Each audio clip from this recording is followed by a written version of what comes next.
Hello, everybody, and welcome to the show. I'm Timmy B, host of the Fight Insight podcast. Look, this is an impromptu interview. I just got the call. The guy said he wanted to do the interview right now. I dropped everything. I'm down here in my studio. Let's hit it. Ladies and gentlemen, welcome to the Fight Insight podcast. He's here. He's here, our guest today. He's an incredible man who changed his life around with the help of martial arts and is now one of the hottest prospects in the middleweight division of the UFC, conducting himself as a true gentleman and a true martial artist. Nothing can stop this tough veteran, not even the social media and the media, MMA media, which we talked about it last weekend, which is why I really wanted to have you on. Tresean Gore. He's currently riding a 2-fight vicious win streak. The man has his wife, son, and fans around the world supporting him, getting him to where he wants to go. Please welcome Mr. Vicious Tresean Gore. How you doing, my friend? I'm doing really good, man. Thank you for the awesome introduction. Hey, man. Look, you deserve it. I love your nickname. I did bring a prop for me to have while I interview you. There's my Mr. Perfect cup. So, Mr. Perfect. I got to get a Mr. Vicious cup. That's what you need, my friend. You need a Mr. Vicious cup, man. Look, Mr. Vicious is an incredible nickname. So before I get to anything, man, where did that nickname come from? I got it from my coach after a jiu-jitsu tournament. Nice. I topped out a black belt when I was a 3-stripe white belt. And my coach at the time, Shane Briggs, he was like, man, that was so vicious. He was like, I'm going to call you Vicious from now on, and it stuck. I like it, dude. That's one of the best nicknames in the UFC right now, for sure, man. Mr. Vicious. Thank you. I always loved, growing up watching WWE wrestling, man, it was always Mr. Perfect, Mr. Wonderful. So to see Mr. Vicious, that's a good one, my friend. Well, thank you, man. I appreciate it. Yeah, man. Now, here's the thing. For people that don't know you, you have a very interesting backstory that was detailed a lot on The Ultimate Fighter when you were there. So I was really happy to see that you got a lot of airtime to get your story out to the world. Before I get to the other stuff, was that important for you? Did you like that they talked about your upbringing and how you came into the world and how you came into mixed martial arts? Well, I mean, my upbringing is a lot of the reason why I fight, so it had to be highlighted, Yeah. So, yeah, I didn't mind talking about it and letting people know where I come from because I'm proud of making it from those circumstances.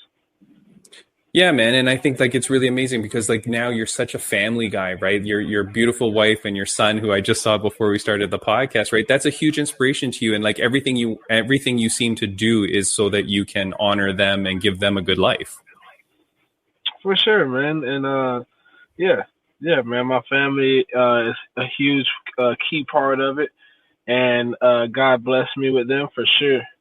From the situation with my mother on drugs and my father and all that. We all know that, but God has blessed me to overcome and, become my own man and break generational curses. Yeah, that's I'm still breaking them right now as we speak, It's a never-ending battle with this thing called life we live, No, it's very true, man. And there's so many, what I really like is that there's so many UFC fighters right now that are speaking out about that kind of stuff and helping people, get out of addiction, get out of bad places. Jared Gordon, who I had on this podcast, he's a huge guy around that, right? Around men's mental health, Patty Pimblett as well. So it's a real good talking point that a lot of you fighters are really standing up for and helping people change. Yeah, bro. I mean, we're all standing up for something because why have this platform and not use it to help people, Right. No, definitely, my friend. It's not all about us, It's not all about us. It's about, being a champion in and out of the ring. At least it is for me. Yeah, for sure, man. And look, aside from your incredible fighting, what really stood out to me is the way that you handled media, And so I did play this last week. I played it for Bam Bam Barberena, and we were talking about it. One of the things that I've noticed in the world is that the MMA media really tries to sucker people into things lately. They'll try to get you to say something so that there's clickbait. And so for those that weren't watching last week, let me just play this quick clip if you don't mind. This is just the beginning of the interview. So I just want to give people a little context of what I'm talking about here. On the broadcast, Bisping, when you took him down, kind of seemed like, oh, that was the wrong move.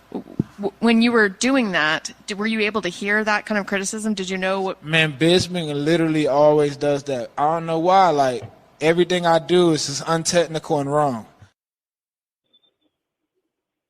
All right. You heard that there? Yep. So here's the thing, Tresean, and this is why I'm so proud of you, man, and this is why I really wanted to be able to speak to you. Because to me, that question was really trying to get you to start talking crap, saying some bad stuff, and then it would become clickbait headlines that Tresean Gore wants, has beef, blah, blah, blah, whatever. But you turned that question around, man, and you were so respectful in saying, like, hey, that's a champion. I aspire to be like that. And you really had a great answer to then where the media person then says, oh, well, yes. He then later said that you did the right thing. And she kind of like doubles back on the question. But it's like, hey, you were trying to set my man up here. Do you realize Do you realize that when that question's happening? Like, do you realize what they're trying to do to you? Yeah, I do, man. And I do, man. How I feel about it, man, like I'm just gonna answer with my genuine self. You know what I mean? Like I'm not gonna fake it to make it. I do admire the guy whether he critiques me or not. I'm not gonna talk crap or say I beef with somebody that did it before me that kind of paved the way for me. So that would make no sense for me, man. So yeah, that answer just came from me being myself, being genuine. Right. And maybe somebody told her to ask me that question. I feel like everything is stacked against me right now. Well, UFC, the other fighters, I feel like nobody don't want to see me win. You know what I mean? Like, but I mean, I was, like I don't know, bro. I'm gonna just fight my way to the top. That's all I'm gonna say. yeah, man, for sure. And here's the thing, Tresean. I'm interested in what you're saying here because when you say people don't want you to win, and I've spoken with other fighters at the UFC that have also kind of said that. Can I ask what you mean by that? Like, what do you mean they don't want you to win? Man, like it's hard to say, man. Like I haven't fought in so long, so the UFC they kind of just threw me on the prelims, didn't give me any promotion, and nobody even knew I was fighting. Like, and I get it. I mean, I have to fight my way back, earn my spot back to the main card and all that, and eventually main event. But it just kind of sucks. Like having no promotion, getting no bonus when I moved my family across the country to Arizona. And I just bought a new car. Paid off, thank God.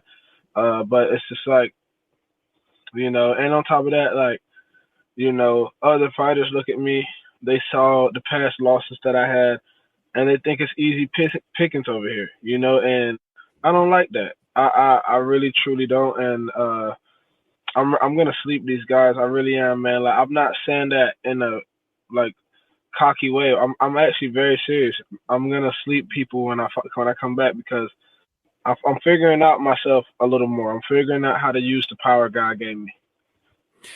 Well, that's the thing, man. But so do you mean that the promotion, or when you say promotion, you mean like in terms of like highlighting that you're on the fight, like literal promotion just on their social media and stuff, saying that, hey, Tresean Gore is coming I up? wouldn't say the promotion is I'm not saying the promotion is against me, but like I guess like sometimes you just feel that chip on your shoulder, like I'm not a preliminary fighter, like I'm the main event guy, like you just feel that chip on your shoulder, and then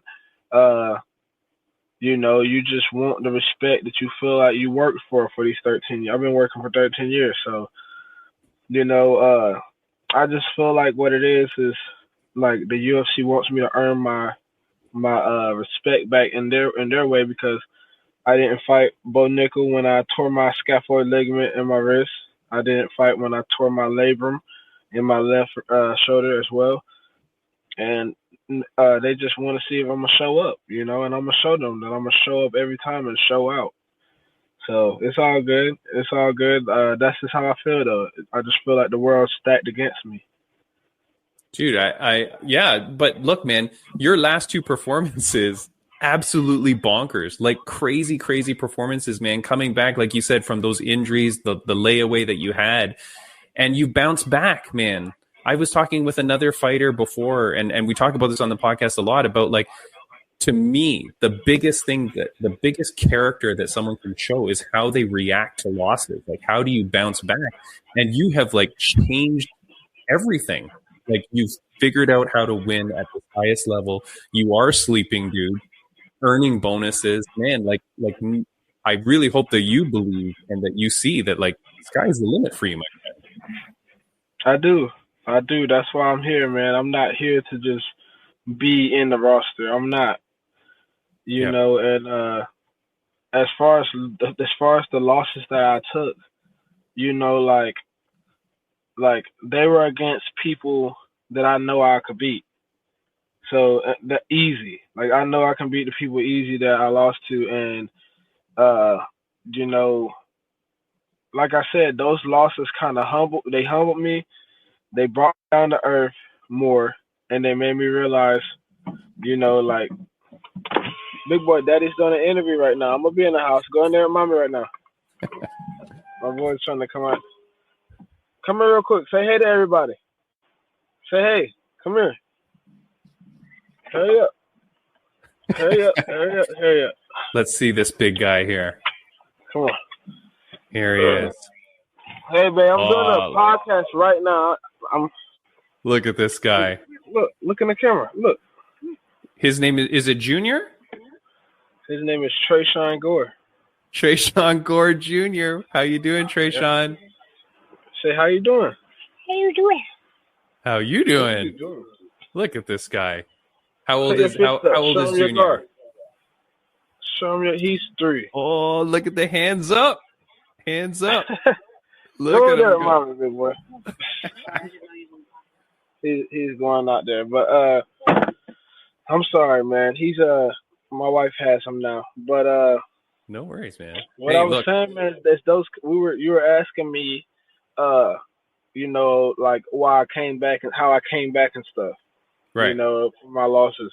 And I was just saying that the people that I lost to, I feel like I'm better than, and I've been seeing them do their thing. I've been seeing Brian do his thing. I seen Cody fight Bo, and I just feel like, I'm just about to show people, man. I ain't gonna sit here and try to convince you. Like, just tune in. No, man, that's exactly it, my friend. Like that is what happens in this world, right? In this fight game, people always think like, oh, you have to be undefeated. No, man, there's going to be stumbling blocks. Like, you're fighting people at the highest level. Like, this is going to happen, but your trajectory right now, and remember, like, and I apologize, I had this pulled up. I know we're doing this interview kind of on short notice, but you didn't have many fights going into the UFC. You're one of these guys that like literally is growing up in the UFC under the brightest of lights. I think you were 3-0 or 4-0 before you were into the house, right? At the Ultimate Fighter. 3-0. I was 3-0. Yeah, 3-0, man. So like that's like I don't know why they brought me on so early, man. Like as far as like maybe they saw it too, like they see. Like, they don't just bring random people in the UFC. Like, they don't just give random people chances. Like, they saw that I had the skill and ability to be here, and I'm here. I got there at 3-0. I'm 6-2, really 7-2 at the Ultimate Fighter.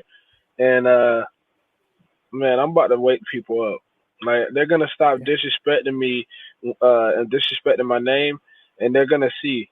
They're going to see that I'm a world-class fighter. They're going to see that I'm a generational talent. Definitely, man. Who's disrespecting you, Mr. Vicious? The whole world. They think I'm a prelim fighter. They think I'm soft. They think that my mom's still on dope right now. My dad just getting out of prison. You think I'm gonna show them, man. Like I have hunger in me that I have not showed in there yet.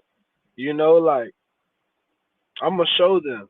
That's all I'm going to say. Like, I just feel like the whole world, I just feel like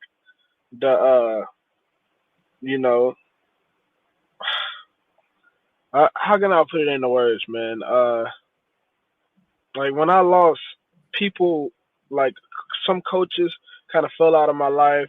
You know, when I got injured, some coaches and teammates fell out of my life, and that's some of the them that I'm talking about. You know what I mean? Yeah. Uh, you know, I had some coaches and colleagues say doubtful things when I was scheduled to fight Bo, as if he was gonna beat me. Not teammates, but like people, like really, a lot of my teammates knew that what I was gonna finish that guy. But I also had a lot of people saying doubtful things with him. You know, of course, with injuries come a lot of like heartbreak and people betraying you as well, and that's some of the them. You know, another people in the another some of the them I'm talking about as well is people in my neighborhood, people where I come from. Like they hate on me. Like they don't want to see me continue to strive and be great. Like some people, some of them I've heard around that they've been saying, you know, talking crap about me, saying I changed up and all that. You know what I mean? Like it's you only understand it if you're from the hood. You know what I mean? Or you from like not even necessarily the hood, like a ghetto or area where it's a lot of drug traffic or something like that. Like that's where I come from. You know what I mean? Like so Right. that's the dem I'm talking about. That's the dem I'm talking about. Even my own father, you know, like he's the dem. He wasn't there. I wanna just continue to rise and be the opposite of him and be better. That's the dem I'm talking about. I want to prove them wrong. You know, and it ain't even just about proving them wrong. It's about proving me right.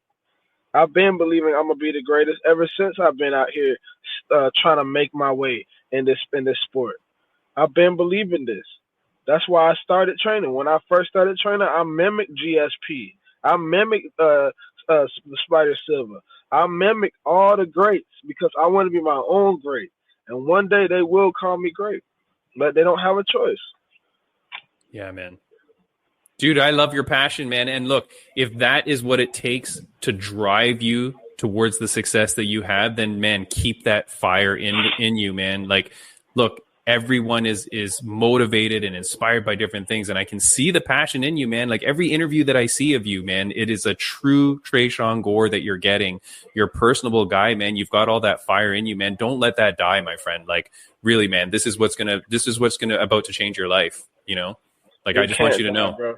It can't die. It can't die. I'm so sick and tired of people thinking that, you know, I'm a prospect, you know, and just thinking that I'm not a contender and thinking that I can't do it. My whole life, they've told me I can't.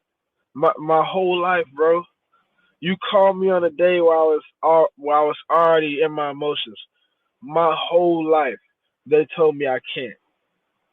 I'm that kid that used to have the same clothes on, 5 outfits per year when I would go to school.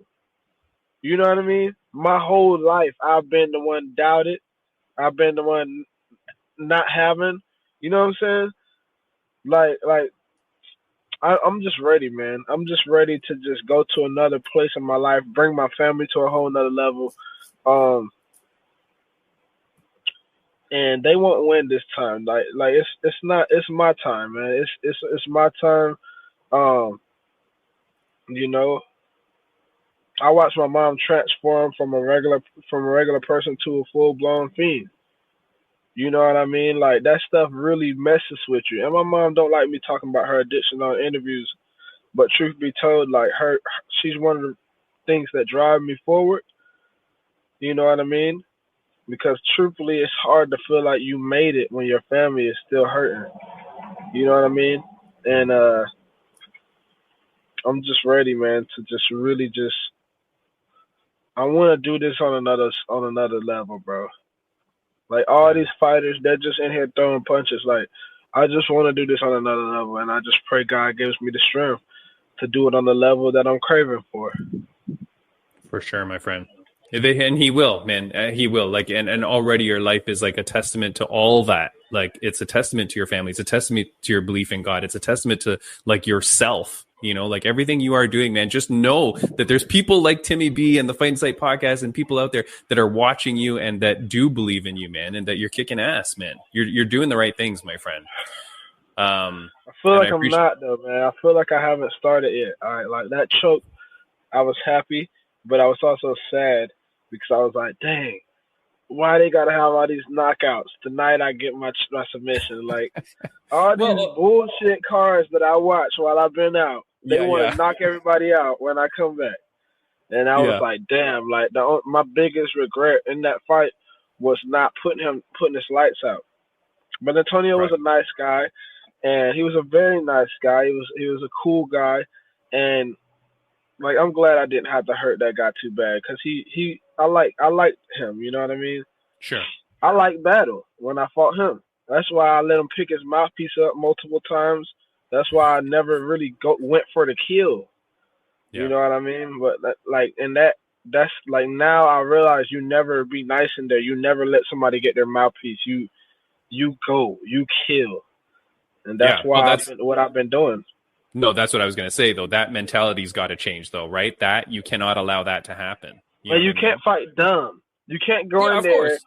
and do the same leg kick and spam the same leg kick over and over again like I did against Brendan. You can't do dumb things in the highest level. Like, and I didn't know that because I didn't have a team telling me. I didn't have the coaches telling me. Now I do.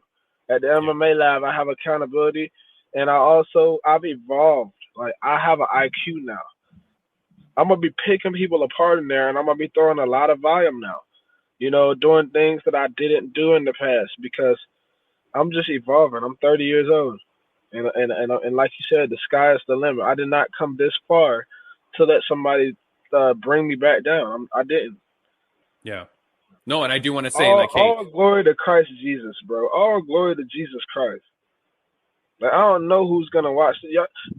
This video is probably gonna get 200 views, bro. They don't give a damn about me yet, I'm gonna huh? pump I'm gonna pump.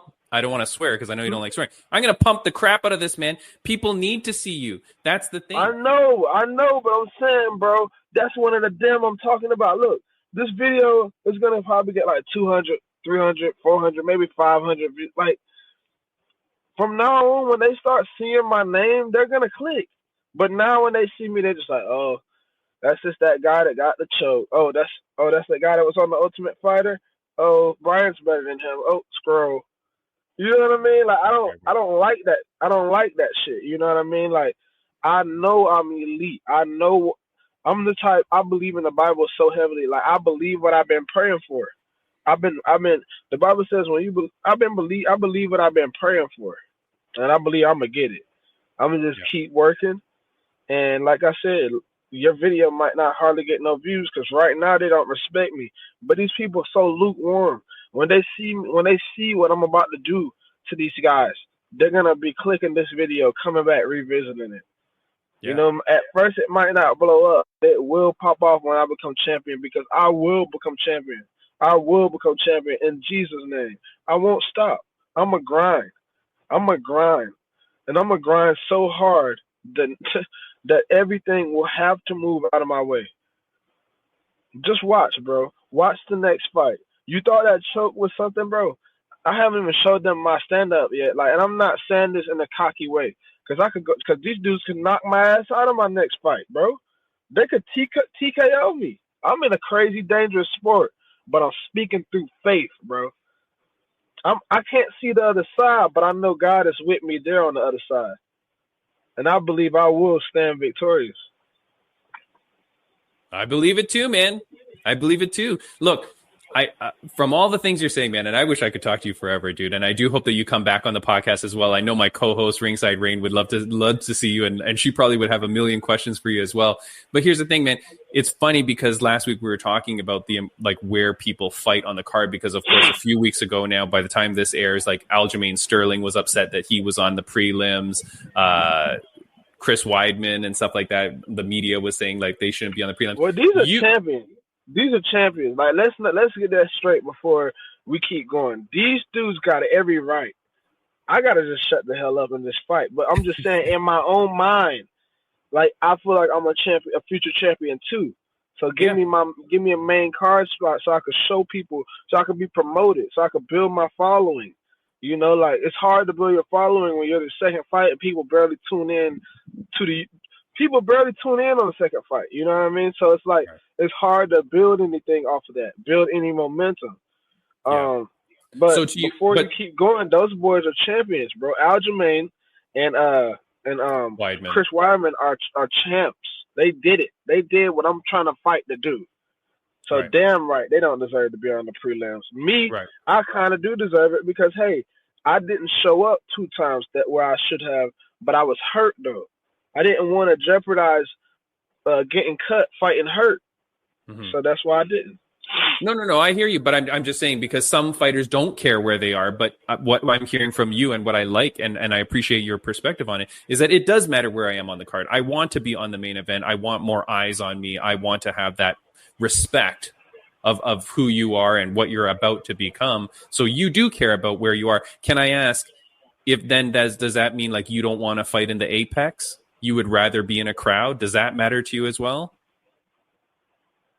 Bro, you don't understand, man. Like, people don't understand. Like, I come from this little-ass town, a little river, and, like, yes, I want to fight in the crowd. This is where, when I was in the ghetto, this is, like, when I was, like coming up, this is the only thing that gave me joy, like, hearing that crowd roar. Like, y'all don't get it, bro. So, yes, I do want to get out of the apex and see how I feel. I'm going to see, because for some odd reason, I feel right at home. Like when they ask me questions, every interview I do, like even this interview, I can just be me. When I fight, I can just be me. I feel like I'm destined to be here, and I feel like when I get that crowd behind me, it's gonna bring out another level of me. I've never fought outside of the apex though. I do want to though. I do. I wanna defend my titles outside the apex. Of course. No, and that's what I feel too, like, because, you talk about like earning the bonuses and stuff like that. The way you fight and the finishes that you've been having, that crowd is going to go insane. And then I swear that's going to have an impact on when they give out the bonuses too, because it's the fighter that erupts the crowd more. It's the fighter that the organization can see the crowd is reacting to. And I feel like you can get a huge reaction if you're in a big crowd. So I would love to see you in a crowd in your next fight as well. That said, I'm trying to calculate in my brain, but I feel like you've had 4 fights after The Ultimate Fighter. Does that mean that was the last fight on your contract? Am I okay to ask you that?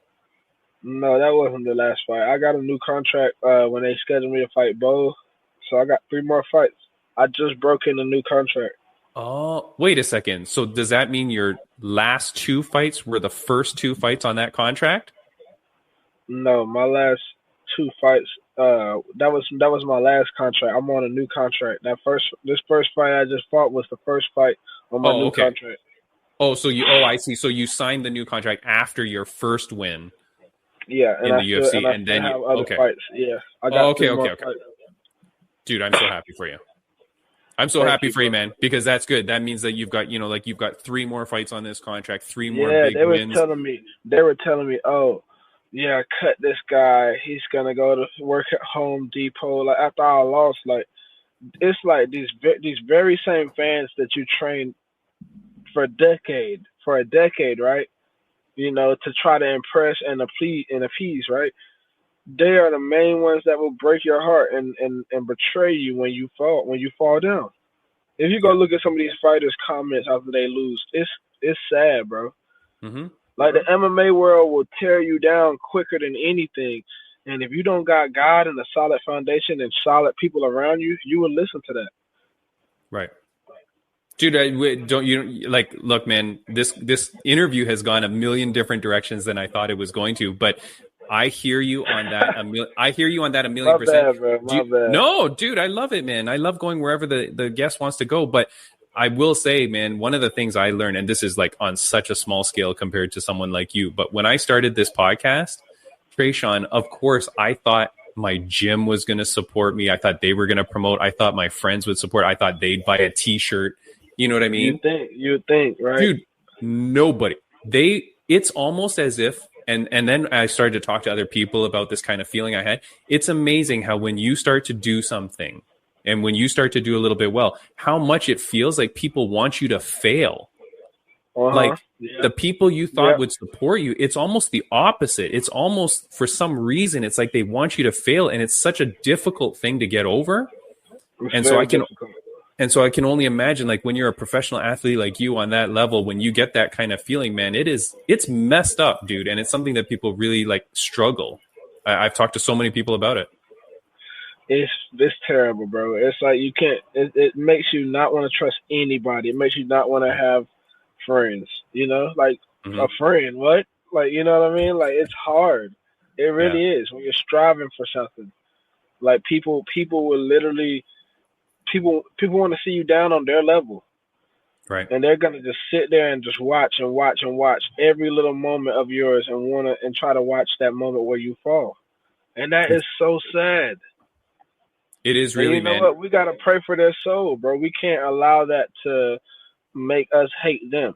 My great grandma said before she died, it's not my responsibility how I treat people. It's not my responsibility how people treat me, but it's my responsibility how I respond and how I treat them.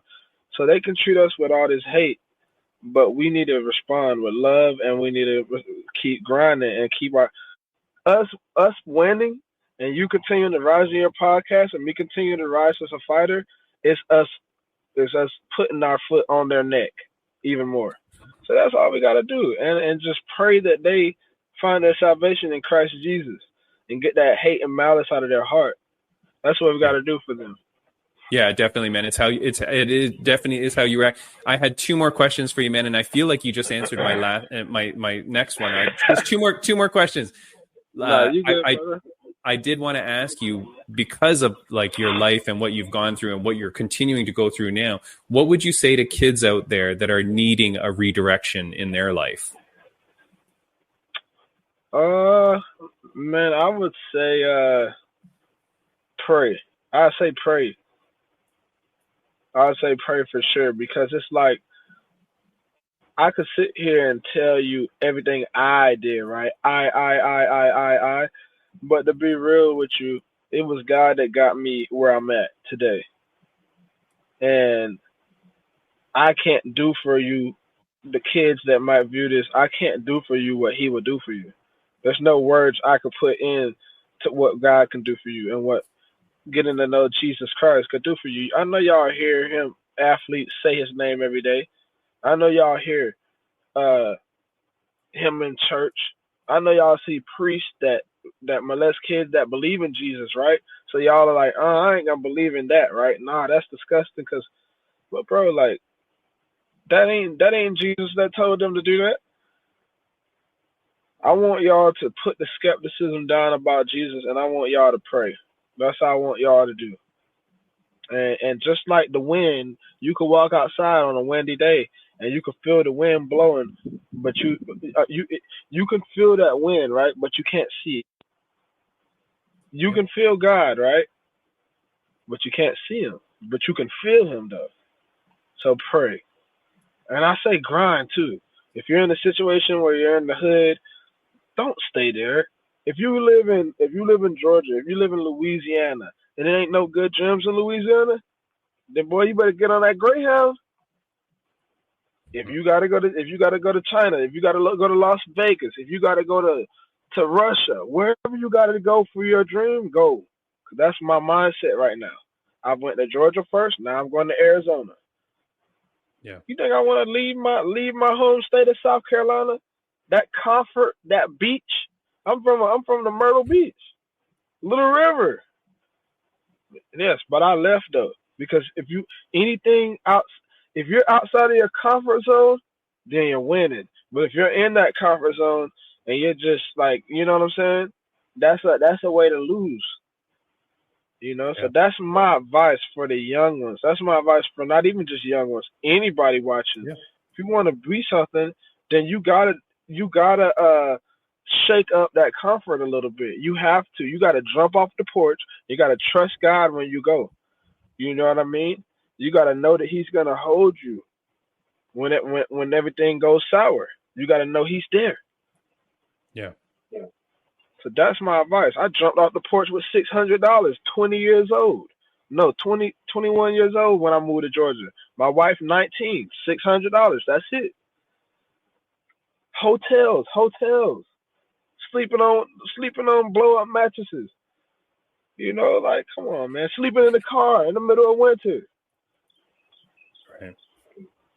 That's Dude, what it takes. Yeah, man, it really does. I look, I got one last question for you, and I can't tell you how much I appreciate this, man. Like, I can't tell you how much I appreciate getting to meet you and getting to speak to you, man. And like I said, Brian Bam Bam Barberena, he knows that you train at the lab, so he was like saying, like, this guy's a good guy, man. He's at the lab, like, he's doing his thing, and so I'm really Bam Bam. Shout out to Bam Bam, man. I respect that guy a lot. I've always respected him. I've always respected his name, and I look forward to seeing him when I get back to AZ. Yeah, for sure, man. Like, okay, so last question I'm going to ask you, but before I do, I did have a joke planned. I didn't know that this interview would get so serious, but I did have a joke planned, so I'm just going to ask you my joke first anyways, okay?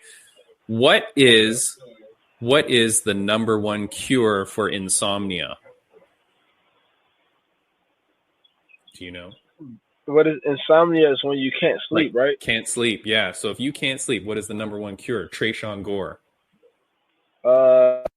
I think it's my guillotine. It's either my guillotine or it's either a joint. You're very close, dude. It is that leg right there, my friend. Can you see that?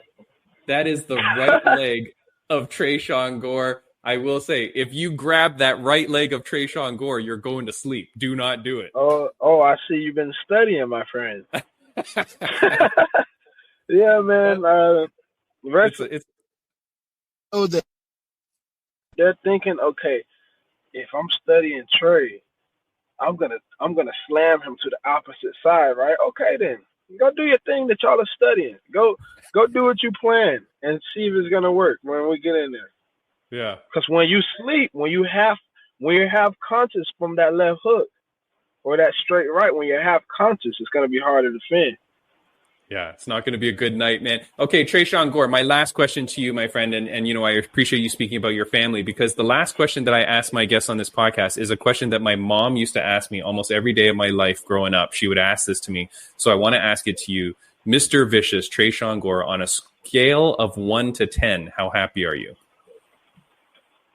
A 5. I like it. Can I ask why? And I really appreciate that answer, man, because my number is always very close to that. Man, what are we walking around here happy-go-lucky for? There's work to be done.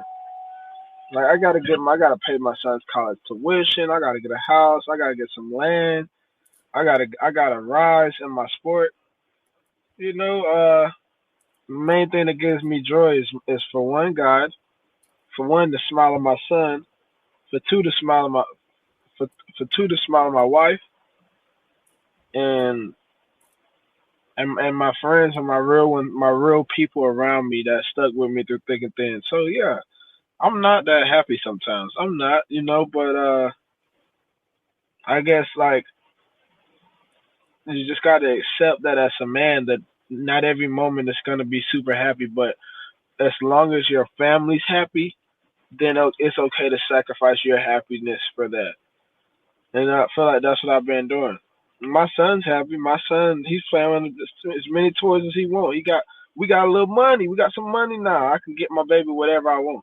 I can get my wife whatever I want. That's it, man. That's it. It's nothing for me.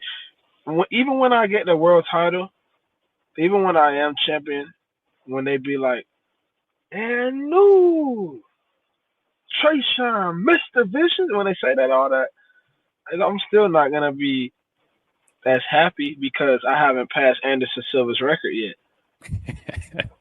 You know what I mean? So it's always something to do. It's always new goals. And man, thank you, Jesus, for allowing me to wake up today to even do this interview with you. And that's it, man. That's my answer to that. I love the answer, man. I will say what's crazy is that just in everything that you've been saying today and the way that you've been answering and the way that you answered that question, the one fighter that has really mimicked a lot of what you said was Bobby King Green. I don't know if you've met him or you've had the opportunity, but dude, the stuff that you've been saying on this interview is really reminiscent of when he spoke to me. And yeah, dude, both these interviews, man, I'm telling you, this is one of my favorite interviews I've ever done. You know, I've been doing this for 4 years. This is episode 202 or whatever this is, man. 202 weeks I've been doing this. Dude, this is one of my favorite interviews. At least made the top 5, man. Dude, of course, man. You're there, my friend. Hey, look, my friend, thank you so much for joining the podcast. I kept you 10 times longer than I thought I would, so I really appreciate it, man. You are an awesome dude. I love what you're doing. Stick with it, man. The fire, everything you got, man. Keep kicking butt. And I do want to put Timmy, you keep going too, bro.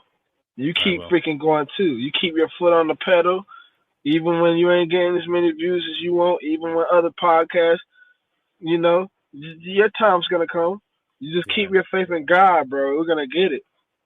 That's right, my friend.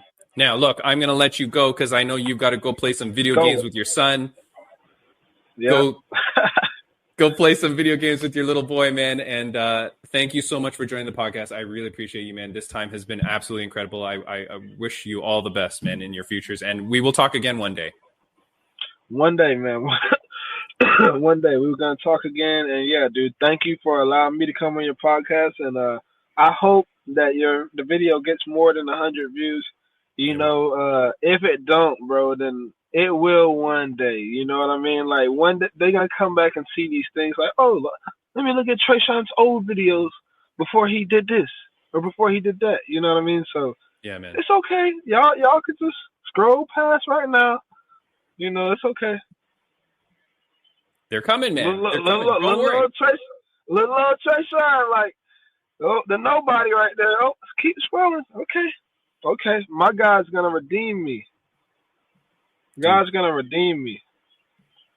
So that's all I'm going to say, man. I love you, bro. You stay up and let's keep grinding, bro. Fight. Hey, y'all boys better tune in and subscribe to Fight and Sight podcast. You know, this dude is the next Joe Rogan with this thing. And like, y'all, like, why not join before it really, like, come on, bro. Before it really goes Club Shay Shay level. Come on, bro. All it takes is the right guest for my guy. You know, right now I'm not the right guest, but I will be soon. God bless. Thanks, my friend. Have a good one, buddy. Take care, man. That was awesome. I'm going to clip the crap out of that. See you, my friend. Bye-bye. Take care. All right. Bye. All right, guys, what can I say? I mean, I did not even think that interview was going to go 15 minutes, and now it's gone like, I don't know, 40 minutes or whatever that was. But, man, what an incredible dude, Tresean Gore, Mr. Vicious. Go follow him. Go find him. Go subscribe to him. I didn't even put it up. I was so enthralled with that interview. I didn't even have time to put it up. But there it is at the bottom. He is at Tresean Gore. If you're listening on audio, it's TreseanGore. Go find him on Instagram. Hit him up. Send him all the love, man. This dude, you can hear the passion. You can see the passion in what he was speaking. Tearing up a little bit there at one point. Talking about his family, talking about his son, talking about his wife, talking about where he came from and what he's struggling through. And the passion that he has, man, that, I don't know. I've never heard an interview get that passionate and just be so revealing, man, about feeling like people are keeping him down. And I know that there's people that do feel like that. Maybe you feel like that in your life, but like, look, just keep growing, man. Keep grinding. Like Tresean said, right? Like, keep grinding, keep pushing through and just achieve everything that you want to, man. This is crazy. This is close to the end. Like, look, you guys know that I've been saying that I'm going to be ending this podcast, and then to hear Tresean say, don't stop, keep going, like that's all the motivation I need, man. Every now and then I get a guest like that and I'm just like, damn it, I cannot stop. So, hey, look, next week we'll be back. We'll figure out what we're doing, but I really appreciate Mr. Tresean Gore, friend of the podcast update. I do want to say thank you to RageWorks Podcast Network. Go check him out at rageworksnetwork.com for other great audio podcasts like ours. All our friends that are fighting all around the world every week, they are just kicking ass. And we're going to see a whole bunch of more people coming back on. We're going to meet new people, come back to our old friends. We're going to do an end of the year show. We've got so much planned. Thank you guys so much for watching. Right around now, this show is going to end. I'm going to put some clips up here or put some videos to show you some old episodes that you should watch and check out. I will put that Bobby King Green one there because if you're new to the podcast and you haven't seen that one, definitely want to check that one out. And it's amazing how much it mimics the two people like Tresean Gore and Bobby King Green to the point where Bobby Green was saying that I'm the next Ariel Helwani, and now Tresean saying I'm the next Joe Rogan. Look, I'm not going to argue with either of those guys. I think they're both absolutely correct that I am the greatest. So, hey, follow and subscribe. Give me some love, and I will see you guys next week. Have a good one. Thank you so much for joining the podcast.